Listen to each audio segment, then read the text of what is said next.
Brokerage રિપોર્ટ્સની માહિતી લઈએ. સહયોગી આરતી મહેતા ફરી આપણી સાથે જોડાઈ ગયા છે. આરતી, ગુડ મોર્નિંગ અગેન. અને કયા સ્ટોક્સ આવી રહ્યા છે આજે બ્રોકરેજ હાઉસીસના રડાર પર? જી ગુડ મોર્નિંગ. અને શરૂઆત હેક્ઝાવેર સાથે કરીએ તો અહીંયા CLSA તરફથી આઉટપરફોર્મ રેટિંગ આપવામાં આવ્યું છે અને લક્ષ્યાંકની વાત કરી લઈએ તો ₹727 પ્રતિ શેરના લક્ષ્ય તેમના તરફથી તેઓ આપી રહ્યા છે. અહીંયા તેઓ કહી રહ્યા છે કે ઓટોમેશન આધારિત જે વ્યૂહરચના છે એને કારણે 2014થી સતત માર્કેટ શેર કંપનીનો અહીંયાથી વધતો જોવા મળતો દેખાઈ રહ્યો છે. વિવિધ પ્રકારના ગ્રાહક વર્ગ સાથે 90%થી વધુ બિઝનેસ તેઓ અહીંયાથી કરી રહ્યા છે સતત, સાથે 13થી 15% સ્થિર એબિટ માર્જિન સાથે લો ટીન્સ ઓર્ગેનિક આવક જે છે એ અહીંયાથી હાંસલ કરવાનો લક્ષ્ય કંપની તરફથી બનતું દેખાઈ રહ્યું છે અને એના પર કંપની સફળ પણ બનતી દેખાઈ રહી છે. AI દ્વારા આવકમાં થતો ઘટાડો માત્ર 1થી 2% સુધી આપણને મર્યાદિત રહેવાની અપેક્ષા પણ મેનેજમેન્ટને બનતી દેખાઈ રહી છે, એટલે ધ્યાન રાખવાનું છે. હેક્ઝાવેર માટે પોઝિટિવ બ્રોકરેજ રિપોર્ટ છે, અહીંયા એક ફોકસ રહેશે.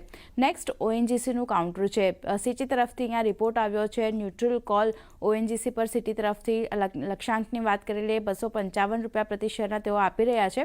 અહીંયા તેઓ કહી રહ્યા છે કે Q1માં મોટાભાગે નંબર્સ જે છે ઇનલાઇન રહેતા દેખાયા છે. પ્રોડક્શન થોડું ઘણું નબળું પડ્યું છે, પણ સ્ટેન્ડઅલોન આવકની વાત કરી લઈએ તો 46,500 કરોડ જે ત્રિમાસિક ધોરણે ઓલમોસ્ટ 29%થી વધુ રહેતી દેખાઈ રહી છે. બીજી બાજુ QOQ બેઝિસ પર સ્ટેન્ડઅલોન નફાની વાત કરી લઈએ તો 17,000 કરોડ પર છે, જે અનુમાન કરતાં વધારે છે અને HPCLના નુકસાનની અસર તેના સંયુક્ત EPS પર આપણને પડતી જોવા મળતી દેખાઈ રહી છે. એટલે ન્યુટ્રલ કોલ છે, અહીંયા ધ્યાન રાખવાનું છે ONGC માટે.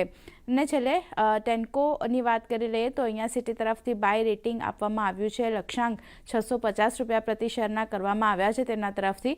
તેઓ અહીંયા માની રહ્યા છે કે Q1માં સારા ગ્રોસ માર્જિનના કારણે અનુમાન કરતાં સારા ત્રિમાસિક પરિણામ આપણને આવતા દેખાયા છે.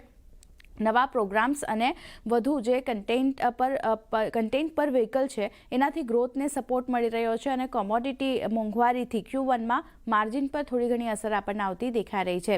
પણ બીજી બાજુ યુરોપિયન ATV ઉત્પાદક અને ટેનેકો અમેરિકા તરફથી એક સારો નવો ઓર્ડર્સ જે મળ્યો છે એને કારણે કંપની જે છે ત્યાંથી સકારાત્મક બનતી દેખાઈ રહી છે, જે આગળ એક ગ્રોથ વધતો જોવા મળી શકે છે. એટલે અહીંયા પણ ધ્યાન રાખવાનું છે. ટેન્કો માટે પોઝિટિવ રિપોર્ટ આવતો દેખાયો છે. તો આ કાઉન્ટર ખાસ કરીને જેના પણ બ્રોકરેજ નોટ આવ્યા છે બધા પર નજર રહેશે.